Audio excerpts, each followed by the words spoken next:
Well, hey everybody, good afternoon. Here it is, Pastor Mac and me.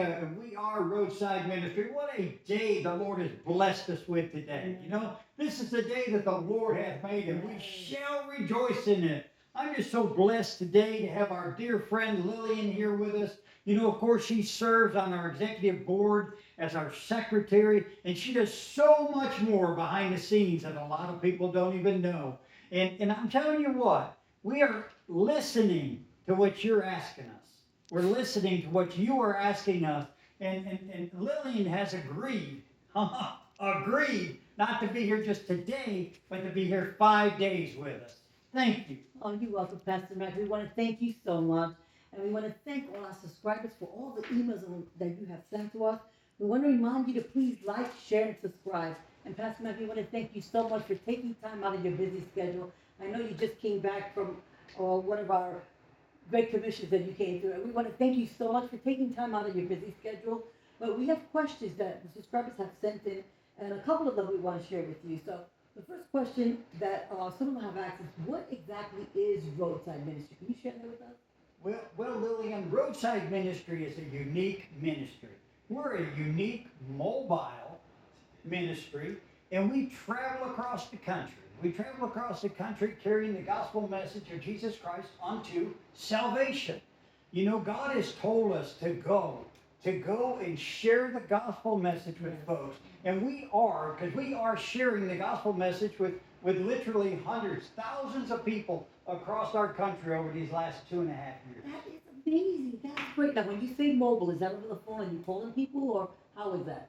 No, that's a mobile ministry. What we've done is we have created a portable chapel Really? on the back of a 4x8 trailer. And what we did is we built this chapel to emulate the early church. You know, as we began the colonies here in the Americas, we know that the three religions primary came over from England. You had the Roman Catholic Church, you had the Church of England, and you had your Protestants. And so what they did is, of course, I know this is hard to believe, but in the church they had an argument over the way that they were baptizing people. So what the Protestants did is they built these little, what they called crossroad chapels. Really? And they built these crossroad chapels in the crossroads of the colonies as we built the Americas. Wow, that's amazing. I didn't even know that the history went back. But that is so great. Now, how did Roadside Ministry get started? How did you know how to do this? What happened? Well, Lillian, I want you to pay attention. I'm listening to you every word.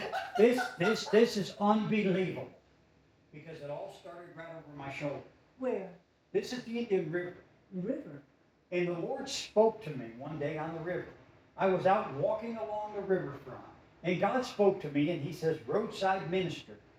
And of course I said, what's a roadside ministry? You know, the thing is, you come to a part in your life where you kind of feel that you want to do something or want to be a part of something. Yeah. And I have a heart for God. I have a heart for God to be able to share the gospel message. And the Lord said roadside ministry. And what He was telling me is that He wanted me to minister to the highways and the byways, to go out. Wow. To go out and compel the people to come in. You know, during this COVID period and all this sickness and time, people have left the church. Oh, they're scared. People have left the church, you know. They've left the church and they stay home and they watch their 70-inch TV and they're calling that church. No, it's time for people to come back into the church. So what we are doing is we are bringing the church to them.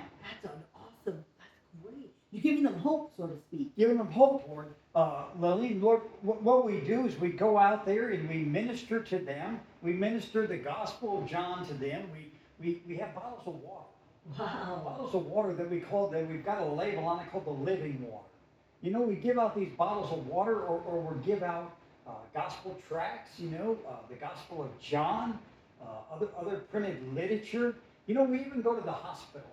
Wow. You know, we've gone to St. Jude's, we've gone to Eastern Carolina, the cancer hospitals for children. Oh, that is a blessing. We found these little stuffed baby lambs. Oh, for the children. For the children. And we took it out and we gave it to the children. And Lily, you wouldn't believe how the families were. We were able to interact with families in the hospital and give them hope. Yes.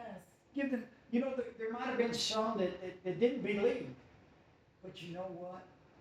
What we were doing, we were showing the love of Christ through us, That is amazing. through us to them. So, what else have you accomplished? What have you done so far from the vision? Because we know your vision, you started at the river.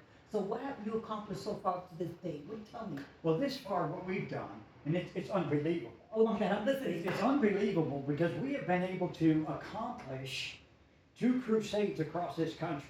Wow. We have traveled over 15,000 miles and went to over 25 states across our wonderful country. You know, the thing is that when we go out there, and we pull up to a place and it's unbelievable. People will come and they see the chapel and a lot of them will think it's a tiny house. Oh. So what it does is it opens a door of opportunity where we can share our faith, where we can share the gospel message of Jesus Christ. That is amazing, and people are receptive to it, so they come. Very receptive. Very Great. receptive. So what else do you have to give to the people that they come? You have the chapel. What else?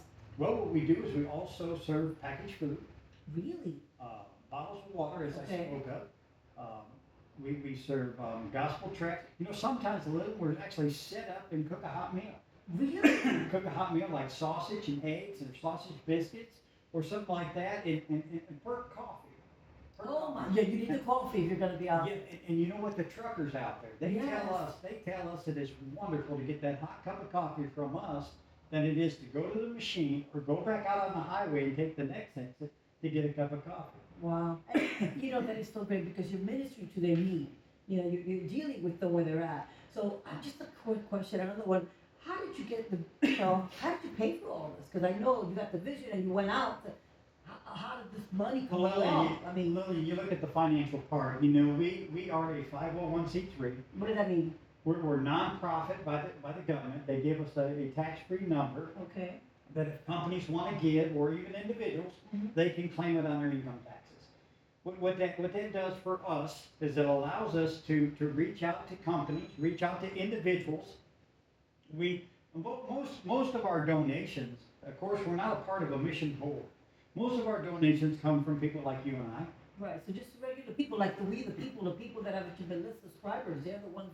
A lot of them have donated $5 to $10. And you know, that's what it takes. That's what it takes, you know. The thing is, I've always said about Roadside Ministry is we're one link in the chain.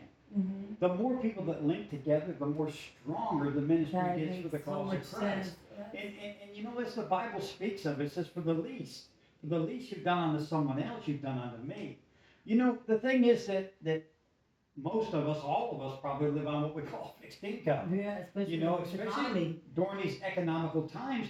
You know, some people ask me, you know, what's the least I can give? You know, right now we're blessed. The gas is down around $2.50 a gallon. Thank God it wasn't like that last time. You know. No, it was much more higher. But if somebody gives $5, that's 2 gallons of gas. There you With go. our van, that'd get us 20 miles down the road. And in 20 miles, you don't know who you might meet in that 20 miles. Well, and just a quick question. Has there been like a situation of someone that you have met that has really appreciated everything that you've done for them? Just a quick question. You know, I know we're limited with our time, but Well, Lily, what I want to do is I want to draw back. okay. I want to draw back to the first crusade. Okay. The first crusade, we met a Ukrainian woman. We met a Ukrainian woman that we met at our first crusade, and she was coming off, and she came up into the rest stop where we were all set up and everything, and she came up to us, and she just wanted to know what we were doing. And you know what we told her what we were doing? We were sharing the love of Christ. Oh, that's That's where we started, sharing the love of Christ. And we talked to her and prayed with her, and she has 2 young children, you know, and everything, and we just poured out our love on her. We gave her a couple little gift bags to get Right, back to yeah. her kids, because you know we give out children's things too. We give out coloring books, little children's story books, Wow. and you know we have all these things, and you know people say, well, what does this cost or what does this cost? No, it's free. It's free. It's free because, you know, oftentimes, you know, what we do is we relate the freedom of those items to the free gift that God Himself has given to us. And you know, that's the vision that He gave you, so that's such a blessing. You know, we've also have received emails of people wanting to know how could they help. So could you tell us how could anyone help, whether they're in a fixed income or whether they're, 20 years old, they're great with the computers, or they're retired. You know, tell people here what they could do to help so they could feel more of a part of Roadside Ministry. Okay. Well, some of you folks are good on the computer. I mean, we always need letter writing. You might be home and you might know how to look for these grants. You can go on there and look for grants, or there might just be some other kind of things that your gifts. We ask you just to send us an email. Let us know your gift. Mhm. And allow us to take your gift and be able to Yes. plug it in so that you can help us to build the kingdom for God. To build the kingdom. It is so amazing, and I never want anyone here to think that their talent is too small. If you could type and you could work on the computer, we need researchers. We have supermarkets and stores like Publix and Walmart that's willing to donate, but there's just not enough people to go ahead. If you can do that, we would love to get. So just don't forget to email us. So we here at Roadside Ministry 2022 at Gmail. Let me spell it. That's ROAD as in David. FIDE, M as in Michael, INISTRY 2022 at gmail.com. So that's Roadside Ministry 2022 at gmail.com. Oh, Pastor Mike, I'm sorry, our time has gone up. How fast? My goodness, but we also want you to know, as a free gift, and thanking you so much for spending the time with us today. I know the videos are normally 1 or 2 minutes, and we've gone over our time. We want you to download at the link, and please get the free ebook so you can see all the pictures of the people that he went on the ministry, people they prayed for when they were feeding the truckers, when they were going ahead and praying for people in parking lots all over. So we want, as a thank you for you, please download the free ebook. It's yours as a free gift. And please do not forget to go ahead and send us the email. Let us know what your gift is. Remember, no matter how small, if you're retired and you've been great doing research, we would love to have you. We want you to be a part of ministry because, like Jesus said, no matter how the least of you, how least of you, it will be big in the kingdom of heaven. So we want to thank you so much. And thank you so much again, Pastor Mac, for your time. I know he's ready to go do so many other things, but thank you so much for coming today and speaking to the people and answering all their questions. Well, thank you, Miss Elaine. And thank you. Thank you all so much. And I want to just tell you this. Now, I want you to tune in over the next 4 or 5 days so you don't miss any of these episodes. God bless you. Have a wonderful day, Roadside Ministry.